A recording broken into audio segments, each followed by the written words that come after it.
It's a totally different view from up here. I really want to thank Kim Hale for contacting me and inviting me to do this, because this is really very exciting. I'm originally from Puerto Rico. I grew up there all my life and then came to the States to study. And so the Dominican Republic is very dear to my heart. I grew up with Dominicans in Puerto Rico. I learned merengue when I was 4. There's this connection in there, and so it's really quite exciting to be part of this. It's also an absolutely wonderful novel, and so it's really nice to be able to speak publicly about it and sort of give you a little bit of feedback and a little bit of context. So when you read it, you have something to hold on to if you don't know anything about the Dominican Republic or even the Caribbean. I wanted to start with a map, so you can find out where we're talking about. The Dominican Republic is part of an island that it shares with Haiti. If I have a cursor here, yes I do, right here. And there are some very interesting relations between Haiti and the Dominican Republic, and actually Trujillo was very much involved with them. We're not going to be talking too much about it, but we can talk after the talk if you want to know more about that. It is the second largest island in the Caribbean, and it is only one of the 2 islands in which there are 2 nations in an island. St. Martin is the only one that has, the other one that has a French St. Martin's and a Dutch St. Martin's. So there are only 2 islands in the Caribbean in which there are 2 nations in an island. It was, of course, colonized, as many of you know, by Spain, and then later by France, which is why we have Haiti and the Dominican Republic. And there are many, many commonalities between Cuba, Puerto Rico, and the Dominican Republic because of that history. There are also some gigantic differences between them, and so I don't want you to think that they're the same culture. There are commonalities between them, but there are also some very, very important differences. One of the very important differences is the administration of Rafael Trujillo as leader of that nation between 1930 and 1961, as we've just said. What I'd like to talk about today is generally about 3 things. First, about the novel as a novel, sort of set in literature in the US, but also in Latin America. Then talk a little bit about the Mirabal sisters without giving you any spoilers, just giving you context of who they are. And then talk a little bit about Trujillo himself and giving you an idea of who he was. I'd like to end the lecture with a very, very good, very, very short 9-minute documentary that AARP put together because I actually want you to meet the survivors. I want you to see who Dede is. I want you to see who Minu is, who are actual characters in the novel. And that will give you sort of a nice little wrapped up with the ribbon at the end, so you can have that context. This is a really interesting novel because it's, in many ways, it's a transnational novel. It is written in the United States in English by a woman who was born in New York City of Dominican parents. And so we have this really interesting connection of a link to American literature, but also a link to Latin American literature. And in the last 20 years, it's been very interesting. There has been a series of novels that have been coming out in English in the United States by Latino writers that are making very interesting connections about the Trujillo regime. Edwidge Danticat, a Haitian-American writer, wrote The Farming of Bones, which is about a horrifying massacre that happened between Haiti and the Dominican Republic in 1937. Many of you know Junot Diaz, who's a Dominican writer who wrote the Brief, Wondrous Life of Oscar Wilde. I love that. Just with the name, you want to read the novel. That also talks about the Trujillo regime in a very different way from the way Farming of Bones does. And then you get this. And then you get In the Time of the Butterflies by Julia Alvarez, published in 1994, in which you get this sort of almost a historical literary document of what is going on. But the novel also has connections with Latin America, and I wanted to talk about sort of 3, I don't know what to call them, subgenres of literature in Latin America that Julia Alvarez, in a way, is dialoguing with. One of them is the, very traditional historical novel, in which you have, in many cases, fictional characters set in a true historical moment.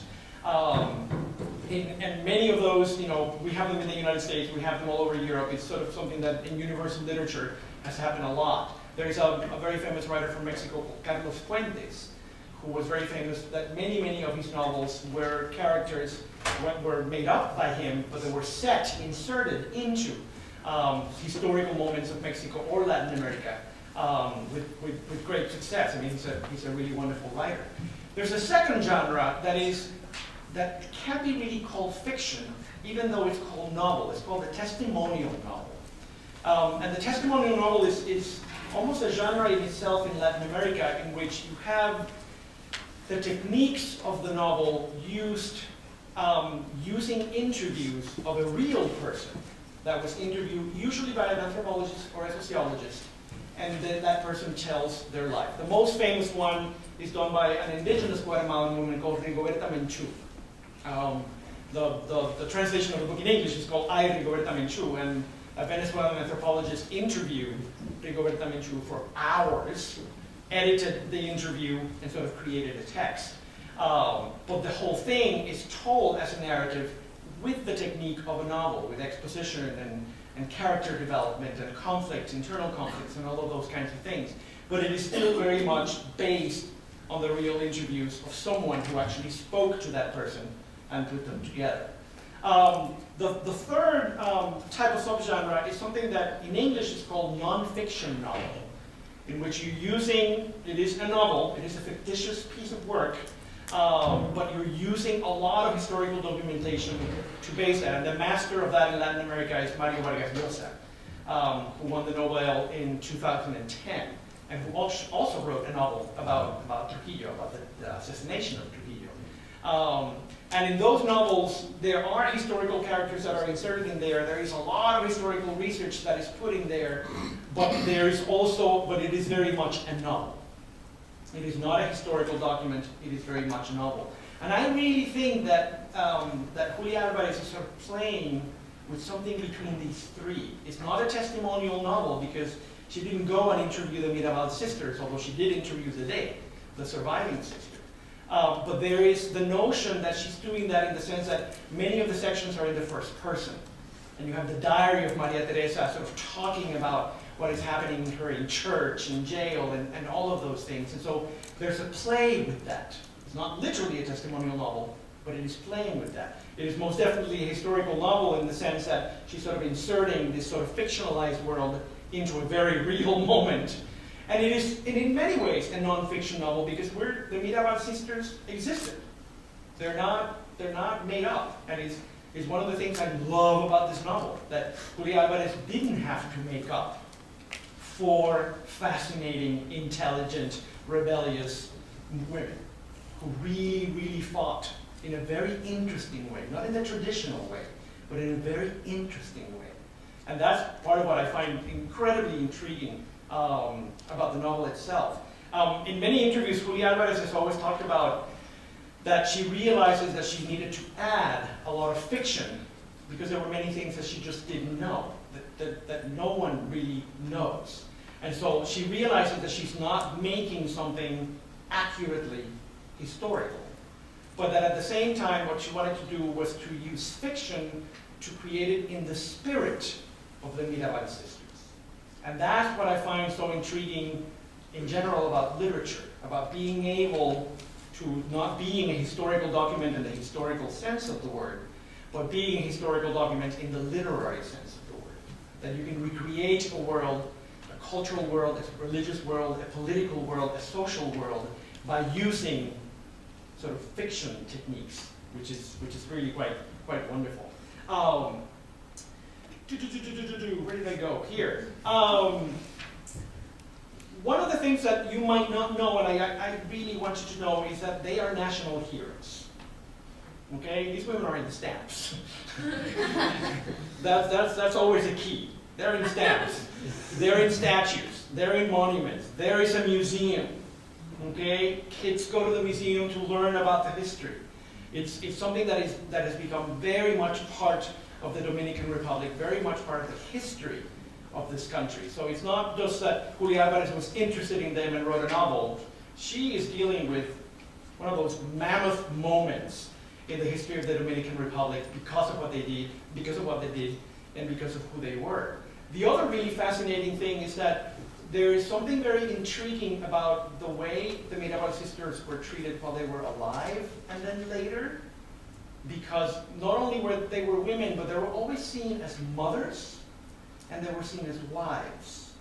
And there was something very intriguing about this sort of domestic position within a revolutionary position that made them very appealing to Dominicans. That it was not just, women who rebelled. No, it was mothers who rebelled, wives who rebelled. And so it's this really interesting negotiation of these traditional positions of women in sort of the social space of the Dominican Republic, and then reinserting political transformation within those supposedly traditional positions. The novel is very, very clear about how religious some of them are. The novel is very clear about how comfortable they feel in domestic spaces in some of them. And so she's not trying to make them into sort of like hyper-feminist, non-domestic figures. No, all the other way around. These women were constantly negotiating the traditional and the transformative at the same time. And in a way, that's what made them so fearful to Trujillo, because they were just regular women. They were just mothers and wives who were actually resisting what he was trying to do in the government. And that's just incredible, really, really incredible. As many people know, the United Nations declared November 25th, the day that they were murdered. It's called the International Day for the Elimination of Violence Against Women. And this is something that is celebrated every year, November 25th. What is not known as much is that was actually tried to be enacted 18 years before, in 1981. In Bogota, Colombia, there was the first Congress, the first Congress of Latin American and Caribbean Feminists. And in that Congress, there was sort of this call for making 25th of November sort of that day for the elimination of violence against women. It was then ratified by a much more powerful organization, the United Nations, 18 years later. But it is something that had already started in Latin America that then eventually gets ratified in the United Nations. There are 4 sisters. Only 3 were murdered. And we're going to meet the fourth one in the documentary. The oldest one was Patria. The second one, everybody calls her Dede. Her name was Belgica Adela. And so from the Adela is where the Dede comes from. She's a really cute and wonderful name. Minerva, and then Maria Teresa, which in the book she's always called Mate. The first syllable of Maria, the first syllable of Teresa, Mate. So it's not mate, it's Mate. And 3 of them were killed on their way back from visiting their husbands in prison. The husbands had been moved to a remote prison where they needed to go through a very mountainous, very difficult road. And on their way back, they had been visiting them for a very long time, but on the way back, they were stopped. All sorts of things happened to them, killed, and then thrown down in a jeep as if it had been a car accident. And this was sort of the story, the official story, that they had fallen off a cliff and they had died. But it was very, very clear that they had not died in a car accident, that they had been murdered and then thrown down the cliff. The underground name, the underground code name for Minerva, who was the most radical of the 4, was Mariposa, was butterfly. And that is where the title comes from. In the time of butterflies, even while they were alive, they were always referred to as Las Mariposas, the butterflies. But the name was originally the underground code name for Minerva, while she was sort of in the underground revolutionary movement in the Dominican Republic. I don't want to give anything away about the novel because I actually want you to read it. It's a wonderful read. But I do want to give you a little bit of context. Where is that man? That man. About Rafael Leonidas Trujillo. He was called El Jefe, the boss. And that should tell you enough about sort of the relationship that he had with his subjects. Let's call them subjects. As I said before, he was in power for a little over 30 years, between 1930 and 1961. He was not president during all that time. He had puppet presidents. So it would look as if he was not in power all of the time. And so there were other people that sort of were, quote unquote, democratically elected into position, but he was the person in behind, making sure that everything was happening the way that he wanted. He is in many ways the sort of dictionary definition of a dictator in Latin America. I mean, Pinochet is sort of almost winning, but I think Trujillo wins. I really think Trujillo wins. There is an over-the-top personality cult. And I mean over-the-top with big letters, bold, font 24. He changes the name of the capital from Santo Domingo to Ciudad Trujillo, to Trujillo City. Okay? I'm a map collector, and when I was a kid, my father gave me a 1951 National Geographic map of the Caribbean. And I put it in my book, in my room, and I looked at it, and it's like, why does it say Ciudad Trujillo in here? It was 1970, so I was a kid. And so he explained, oh yeah, that was when Trujillo was in power. They changed the name. I'm like, well, okay. I was very intrigued then. Like, wow, you can change the name of a capital just to your name? That's great. He changed streets in the capital to names of his children and his relatives. Very, very, very, very common during this time. The highest mountain peak in the Dominican Republic is called Pico Duarte. He changed it to Pico Trujillo. And so he wanted to make sure that even the highest mountain in the country was named after him. There were, of course, statues everywhere. It was everywhere, literally everywhere. The license plates in all the cars would say Viva Trujillo, long live Trujillo. And during a period, the churches were required to display a slogan that says, God in heaven, Trujillo on earth. Later, it was switched around. Trujillo on earth, God in heaven, to make sure that he was first before God.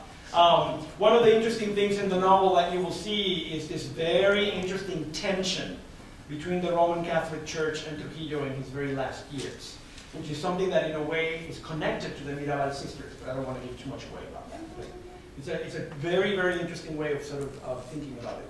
The other really important thing about this sort of dictionary definition of Trujillo is the total repression of any dissidents. Anybody who is opposed to him is gone. Okay? Imprisonment, torture, in many cases death to his opponents. In 1957 he creates the SIM, S-I-M, Servicio de Inteligencia Militar, which was sort of a military police that ran around in black Volkswagen Beetles all around the country. And we're laughing here, but in the 1950s, you didn't laugh at one of those things that's driving down your street, because you didn't know if they were going to stop in your house, or the neighbor's house, or what they were doing. And so these cars were like symbols of fear. They just existed for fear. They actually did things. I mean, I'm not saying they were only a threat, but these cars were sort of Trujillo there. They were the representation of Trujillo. They were called cepillos, brushes. They were like brushing through all the streets, making sure who needs to be arrested and who does not need to be arrested. And of course, there's corruption connected to all of this, of who gets arrested and who does not get arrested, depending on who you know and all of that lovely stuff. Trujillo even tried to assassinate President Rómulo Betancourt, who was the president of Venezuela in the late 50s. Betancourt has sort of sided with many Dominicans who were opposed to Trujillo. And Betancourt was very open about sort of saying, you know, I agree with them and not with Trujillo. And at one point, Betancourt, the president of Venezuela, actually criticized Trujillo in front of the Organization of American States, the OAS. And so Trujillo just got totally fed up. And Betancourt was like enemy number one, and attempted to kill Betancourt. That attempt of assassination was one of the tipping points for the sort of international view of Trujillo as someone problematic rather than somebody who was maybe doing the right thing, ha ha ha. There's a really long, complicated, that I'm not going to get into, relation between the US and Trujillo.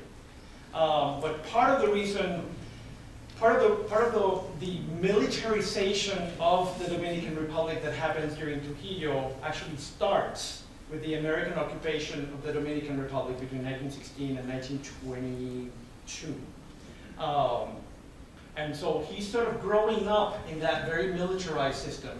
And so part of what happens is that Trujillo is actually learning from that very controlled state that the American occupation had in those years, and he's sort of continuing that in a much more brutal way than the Americans ever did. But it's really interesting that you have this connection of the American occupation in the teens in the Dominican Republic that sort of gets transferred, gets translated into the regime for the 31 years that he's in power. Ironically enough, the CIA is the one that provides the weapons for assassinating Trujillo in 1961. It is an American who is hiding the weapons in the Dominican Republic to assassinate Trujillo in May of '61. But by that time, because it is the Cold War, the US government is very, very concerned that if we have a brutal dictator in the Dominican Republic, we're going to have another rebellion like Castro's. And then we're going to have another communist country in the Caribbean. And in the Cold War, this is a big no-no. And so they said, let's get rid of Trujillo so we don't have another rebellion Castro-like. And that gets more repercussions later, but that's beyond the Mirabal sisters. We can talk over a martini outside. You're offering martinis, right? One of the things that I mentioned the Betancourt incident as a tipping point for the way that Trujillo is viewed. I also want to argue, and I'm the only person arguing this, that the assassination of the Mirabal sisters is the major tipping point for the way in which Trujillo was viewed inside the Dominican Republic. And that assassination, the fact that the dictator has just killed 3 mothers and wives, was something that a lot of people could not really deal with. And this is part of the reason why they become so important afterwards. Because they are the symbol of that transformation. They are the symbol of that change. I will be able to talk to you or ask questions and things like that after the event is over, but I really wanted to end with the documentary. It talks a little bit about a few things that I talked about, but it also talks a lot about the sort of the repercussions of what happens after the assassination and all the wonderful things that have come out after the November 25th, 1960 assassination. And I want you to meet Danae. She's wonderful. She's really wonderful. And so the group, here's Danae. Enjoy the film.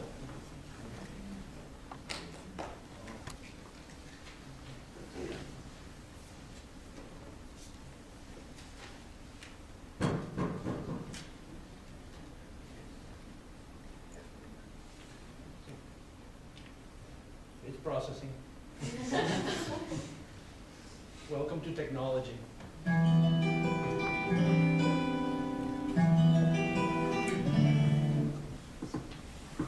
Welcome to technology.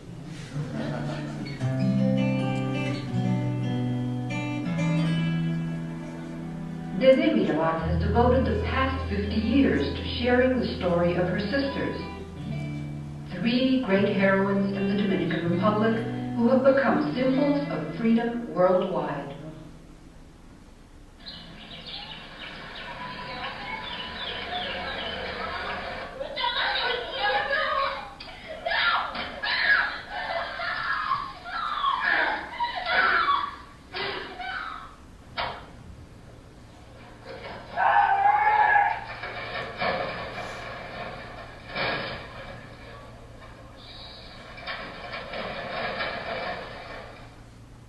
Patria, Minerva, and Maria Teresa Mirabal, all young wives and mothers of small children, were brutally murdered by the henchmen of Rafael Leonidas Trujillo, one of the most bloodthirsty dictators Latin America has ever known. Fue un día terrible, porque aunque lo esperábamos, pero no pensábamos que sí, que se iba a actualizar el crimen. When Trujillo discovered that the sisters were organizing a resistance movement against his regime, he had them killed, making it look like an accident. Había unos policías y yo los agarraba y les decía, convénzanse que la asesinaron, no que fue un accidente, porque decían que era un accidente. Yo siempre he dicho, y la veo en esta dimensión, abonar una tierra con su sangre para que desapareciera la figura de Trujillo, que ya había una conspiración. Las hermanas Mirabal son 3 mujeres que fueron víctimas de un asesinato por defender las creencias y además por impulsar la efectividad, la realización de esas creencias en los valores de la libertad y la democracia. Fueron capaces de dar sus propias vidas en defensa de esos valores, de esa libertad en la que ellas creían, por la que lucharon, pero sobre todo que querían para todo el pueblo dominicano. The Dominican people did want freedom. In 1961, only 6 months after the death of the Mirabals, a group of conspirators, moved by the tragedy, executed Trujillo, bringing 30 years of abuse, including torture, assassination, and corruption, to an end. This event, over time, led to the restoration of democracy in the Dominican Republic.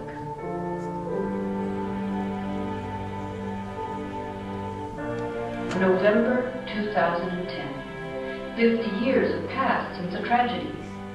In Ojo de Agua, the place where Patria, Minerva, and Maria Teresa grew up, Dede says she continues to feel her sister's presence near her, even in her dreams. Antes de la noche, que cumplía María Teresa años, y yo pasé la noche soñando, y trataba como de olvidarla, me volteaba, y veía a Patria parada en la marquesina, veía a Minerva aquí recitando, pero buscaba a María Teresa y como que no la veía, se me perdía en la noche.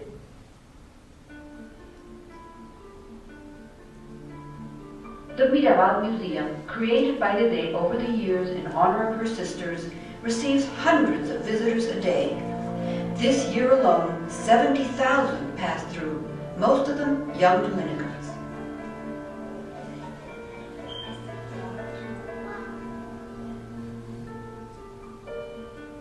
Mostly school children come to hear the stories of Patria, Minerva, and Maria Teresa, or the Butterflies, as they were known in the secret movement they formed against the regime.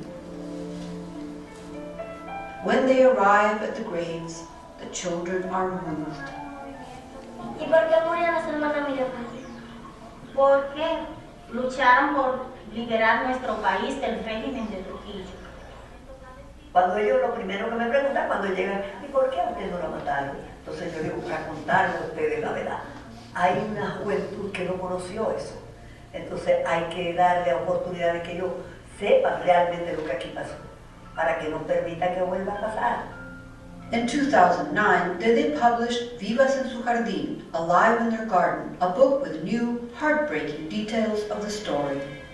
Through its pages, we see how Dede overcame her grief, took on the care of the family estate, and became a parent to 6 motherless children. For the family, Dede's selfless work is a reflection of her sister's heroism.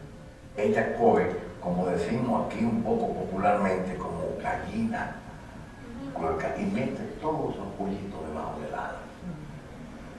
Los educa, lo hace que estudien y además comienza a enamorar la bandera donde se ponen los sueños de las hermanas Mirabal.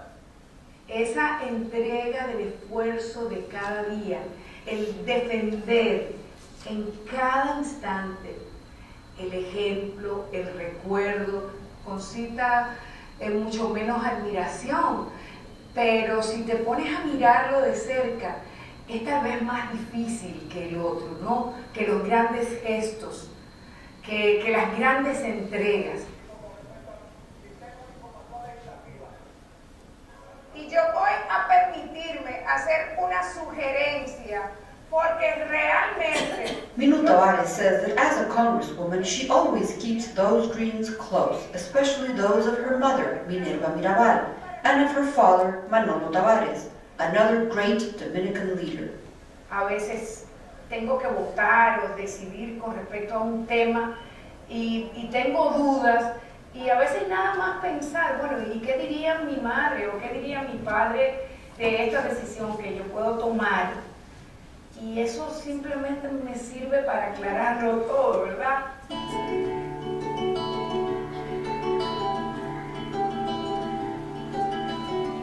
The United Nations has designated November 25th, the anniversary of the Mirabals' death, as the International Day of Nonviolence Against Women in their honor.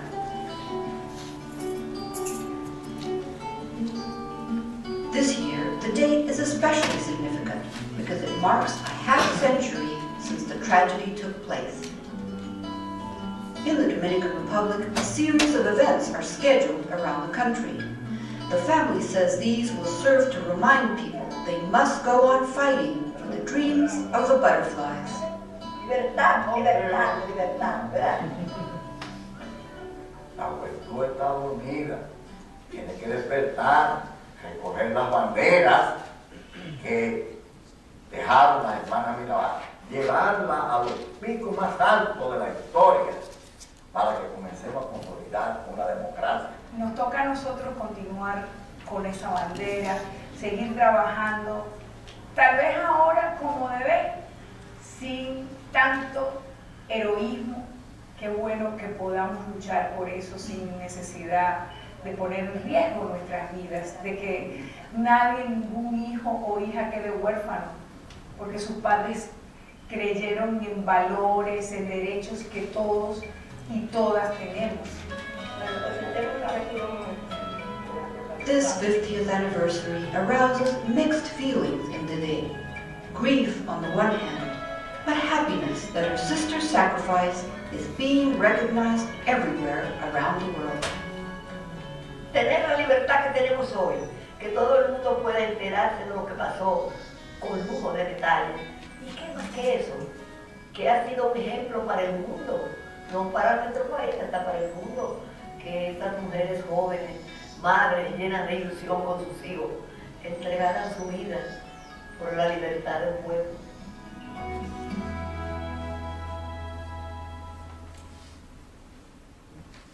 Thank you very much.